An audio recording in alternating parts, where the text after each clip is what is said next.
નમસ્કાર દર્શક મિત્રો, આયચા પીસી પર સૌનું હાર્દિક સ્વાગત છે। હું છું આપણી જાની મકવાના। સાંસો કરતા પહેલા નજર કરીશું મુખ્ય સમાચાર પર। ભરૂચ એસઓજી પોલીસનું મોટું ઓપરેશન, ધોરણ 10 અને 12 તથા આઈટીઆઈ ની માર્કશીટનું કૌભાંડ ઝડપ્યું। 15,000 માં મળતું હતું માર્કશીટ, પોલીસે કરી કાર્યવાહી। અંકલેશ્વર 44 સ્થિત કામધેનુ એસ્ટેટ 4 માં માનવ હાનિકારક કેમિકલ રસાયણ ભરેલું ગોડાઉન ઝડપાયું, પોલીસે કરી કાર્યવાહી। આમોદ નગરપાલિકાના સેનેટરી ઇન્સ્પેક્ટરે કોંગ્રેસ આગેવાન સામે નોંધાવી પોલીસ ફરિયાદ, સરકારી કામમાં દખલગીરી અને જાનથી મારી નાખવાની ધમકી આપી હોવાનો આરોપ। અંકલેશ્વરમાં બિસ્માર રસ્તાના કારણે અકસ્માતોની વણઝાર, લોકો અકસ્માતનો ભોગ બન્યા બાદ રોડ પર ગાબડા પુલનો અભિયાન શરૂ। અંકલેશ્વરમાં અકસ્માતની ઘટના સામે આવી છે, જેમાં ગાયત્રી મંદિર પાસે આવેલા હસ્તી તળાવ નજીક અકસ્માત સર્જાયો હતો। અકસ્માતના પગલે મહિલાને ગંભીર ઇજાઓ પહોંચી હતી। ઇજાગ્રસ્ત મહિલાને 108 ની મદદથી તાત્કાલિક ધોરણે ખાનગી હોસ્પિટલમાં ખસેડવામાં આવી હતી। હસ્તી તળાવથી ચોટા નાકા તરફ જવાના માર્ગ ઉપર અકસ્માત સર્જાયો હતો। હસ્તી તળાવ માર્ગ પર પડેલા ખાડાઓને લઈને બાઇક ચાલકને અકસ્માત નડ્યો છે। રસ્તા ઉપર પડેલા ખાડાઓના કારણે બાઇક ચાલકો પટકાઈ રહ્યા છે। અકસ્માતના પગલે રસ્તાઓ પર ટ્રાફિક જામની સ્થિતિ પણ સર્જાઈ રહી છે। બાઇક ચાલક પરિવાર સાથે કામ અર્થે નીકળ્યા બાદ અકસ્માત થયો હતો। તંત્ર દ્વારા વહેલી તકે ખાડા પૂરો અભિયાન શરૂ કરવાની માંગ પણ ઉઠી હતી। અકસ્માત બાદ તંત્ર જાગ્યું હોય તેવા અહેવાલો સામે આવ્યા છે। અંકલેશ્વર પંથકમાં આખરે મોડે પણ તંત્ર જાગ્યું છે। બિસ્માર બની ગયેલા માર્ગોની કામગીરી શરૂ કરવામાં આવી છે। મોડી રાત્રે અકસ્માત થયા બાદ બીજા દિવસે રસ્તાની કામગીરી શરૂ કરવામાં આવી છે। રસ્તાઓ પર પડેલા ખાડાઓના પૂરવામાં પણ આવી રહ્યા છે। ગાબડા પૂરો અભિયાન શરૂ કરવામાં આવ્યું છે। ત્યારે હાલ તો બિસ્માર રસ્તાના કારણે ધૂળની ડમરી પર વાહન ચાલકો માટે જોખમકારક સાબિત થઈ છે। આમોદ ઢાઢર નદી પાસે અજાણ્યા વાહન ચાલકે એક યુવકને ટક્કર મારી હતી। રાજેશ નામના અજાણ્યા યુવકને ટક્કર મારતા ઈજા થઈ હતી। અજાણ્યો વાહન ચાલક ટક્કર મારીને ફરાર થઈ ગયો હતો।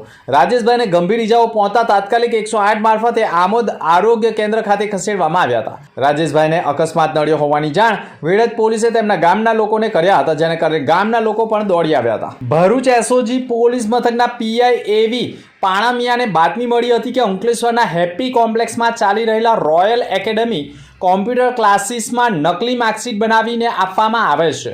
જેવી બાતમીના આધારે પીઆઈએ પોતાની ટીમ સાથે રોયલ એકેડમી કોમ્પ્યુટર ક્લાસમાં દરોડા પાડતા ધોરણ 10 અને 12ની તથા આઈટીઆઈની નકલી માર્કશીટો મળી આવતા ક્લાસમાં હાજર ગાર્ડન સિટી કોસંબડી અંકલેશ્વરના રહીશ જયેશ કિશનલાલ પ્રજાપતિને ઝડપી પાડવામાં આવ્યો હતો।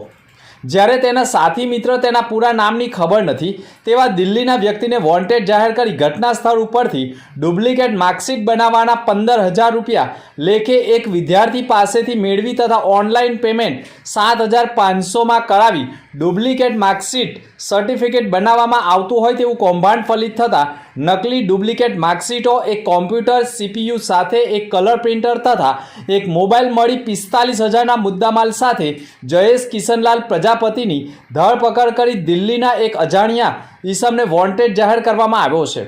આરોપીના રિમાન્ડ મેળવી કેટલા લોકોને નકલી માર્કશીટો પધરાવી છે તેની માહિતી મેળવવાની કામગીરી પણ પોલીસ દ્વારા કરવામાં આવી હોવાની માહિતી મળી રહી છે। અંકલેશ્વર વાલિયા વચ્ચે ગત રાત્રિએ વિચિત્ર અકસ્માત સર્જાયો હતો। એક કાર ચાલક વાલિયાથી અંકલેશ્વર તરફ આવી રહ્યો હતો, તે દરમિયાન કોંડગામ ને ગુજરાત ગાર્ડિયન કંપની વચ્ચે માર્ગ પર આવેલા નાના પુલિયા પાસે પૂરપાટ કાર નાના પુલની દિવાલ ચડાવી દીધી હતી। કારની સ્પીડ એટલી હતી, રોડની સાઈડ ઉપર 2 ફૂટ ઊંચે દિવાલ ઉપર કાર અને એક તરફનો ભાગ ચડી ગયો હતો। અકસ્માતના ધડાકાના અવાજથી વાહન ચાલકો દોડી આવ્યા હતા અને લોકોએ તેમને બચાવવાનો પ્રયાસ કર્યો હતો। જોકે અકસ્માતનું કારણ હજુ જાણી શકાયું નથી, પરંતુ સ્ટીયરિંગ પરનો કાબુ ગુમાવી દેતા અકસ્માત સર્જાયો હોવાનું માનવામાં આવી રહ્યું છે।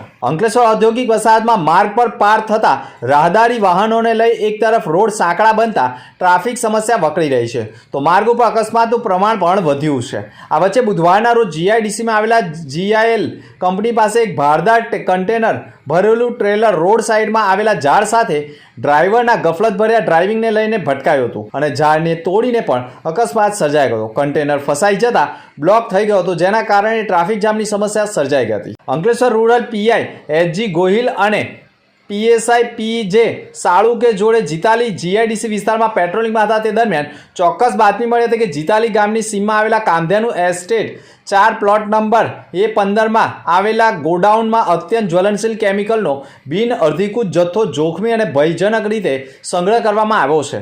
બાતમીના આધારે પોલીસે દરોડા કરતા ગોડાઉનમાં કોઈપણ જાતની અગ્નિશામક સુરક્ષા વિના જ વિપુલ માત્રામાં સંગ્રહ કરવામાં આવ્યો હતો. પોલીસે સંગ્રહ કરવાના જરૂરી લાયસન્સ તેમજ અન્ય દસ્તાવેજી પુરાવા માંગતા તે યોગ્ય સંતોષકારક જવાબ ગોડાઉનમાં રહેલા મૂળ બિહારના દીપક ચંપકલાલ મંડળે આપ્યો ન હતો. પોલીસે ગોડાઉનમાંથી 43 બેરલ ભરેલું અર્ધ ઘન સ્વરૂપ મટીરિયલ હેઝાર્ડ વેસ્ટ 8330 લીટર તથા ધાબા પર દુર્ગંધ મારતી માટી આશરે 1100 કિલોગ્રામ મળી અંદાજે 2.34 લાખ ઉપરાંતના મુદ્દામાલ જપ્ત કર્યા હતા. તેમજ ગોડાઉન સંચાલક દીપક કુમાર મંડલની ધરપકડ કરવામાં આવી હતી. તેમજ જહાંગીરભાઈ અને અન્ય ઈસમોને વોન્ટેડ જાહેર કર્યા છે. આમોદ પોલીસ મથકમાં આમોદ નગરપાલિકાના સેનેટરી ઇન્સ્પેક્ટર હિતેશ અંસારીએ પોલીસ ફરિયાદ નોંધાવી છે. જેમાં તેઓએ આક્ષેપ કર્યા છે કે ફરિયાદી 11/11/2025ના રોજ રાબેતા મુજબ પાલિકામાં પોતાની ફરજ ઉપર આવ્યા હતા. તે દરમિયાન બપોરના સમયગાળા દરમિયાન કેતન હીરાભાઈ મકવાણા મૌખિકમાં રજૂઆત કરવા આવેલા અને તેઓએ કહેલ કે વણકરવાસમાં રામદેવપીર મંદિર પાસે પાણીની પાઇપલાઇન લીક છે, તેને ક્યારે રિપેર કરશો તેમ જણાવતા ફરિયાદીએ અન્ય અધિકારીઓ સંપર્ક કરવા કહ્યું હતું. જેથી કેતન મકવાણા ઉશ્કેરાઈ ગયા હતા અને જોરથી બોલવા લાગેલ અને ફરિયાદીની ફેટ પકડી લેતા તેને જાનથી મારી નાખવાની ધમકીના આક્ષેપ સાથે પોલીસ ફરિયાદ નોંધાવી છે. જેના પગલે કેતન મકવાણાએ સરકારી કામમાં દખલગીરી કરી હોય, ફરજ પરના સેનેટરી ઇન્સ્પેક્ટરને જાનથી મારી નાખવાની ધમકી આપી હોવાના આક્ષેપ કરતા આખરે કેતન મકવાણા સામે પોલીસ ફરિયાદ નોંધાઈ છે. તો સામે આમોદ જંબુસરના કોંગ્રેસ યુવા આગેવાન પ્રમુખ કેતન મકવાણાએ પણ હિતેશ અંસારી સેનેટરી ઇન્સ્પેક્ટર સામે પોલીસમાં અરજી આપી છે. જેમાં તેણે આક્ષેપ કર્યા છે કે અમારા આમલીપુરા વણકરવાસ ફરિયાદમાં ગંદકી બાબતે અને પાણી બાબતે છેલ્લા 15 દિવસથી રજૂઆત કરી હશે અને તે બાબતની રજૂઆત કરવામાં આવ્યા હતા અને એક નાગરિક તરીકે અમારો અધિકાર છે કે અમે રજૂઆત કરીએ, પરંતુ નગરપાલિકાના અન્ય ભ્રષ્ટાચાર ખુલ્લા ન પડી જાય અને અમને દબાવવાના હેતુથી સેનેટરી ઇન્સ્પેક્ટરે ખોટી ફરિયાદ કરી અને અમને પણ જેઓ જાનથી મારી નાખવાની ધમકી આપી છે જેમની સામે પણ અમે લેખિતમાં અરજી કરી છે. કેતન મકવાણાએ સેનેટરી ઇન્સ્પેક્ટર સામે પણ લેખિતમાં પોલીસ મથકમાં અરજી આપી છે. મુખ્ય સમાચાર પર ફરી એક નજર. ભરૂચ એસઓજી પોલીસનું મોટું ઓપરેશન. ધોરણ 10 અને 12 તથા આઈટીઆઈની માર્કશીટનું કૌભાંડ ઝડપ્યું. 15,000માં મળતું હતું માર્કશીટ. પોલીસે કરી કાર્યવાહી. અંકલેશ્વર ચિતાલી સ્થિત કામધેનુ એસ્ટેટ 4માં માનવ હાનિકારક કેમિકલ રાસાયણ ભરેલું ગોડાઉન ઝડપાયું. પોલીસે કરી કાર્યવાહી. આમોદ નગરપાલિકાના સેનેટરી ઇન્સ્પેક્ટરે કોંગ્રેસ આગેવાન સામે નોંધાવી પોલીસ ફરિયાદ. સરકારી કામમાં દખલગીરી અને જાનથી મારી નાખવાની ધમકી આપી હોવાનો આરોપ. અંકલેશ્વરમાં બિસ્માર રસ્તાના કારણે અકસ્માતોની વણઝાર. લોકો અકસ્માતનો ભોગ બન્યા બાદ રોડ પર ગાબડા પૂરો અભિયાન શરૂ. તો અત્યાર સુધીના સમાચાર. નવા સમાચાર સાથે ફરી મળીશું. નમસ્કાર.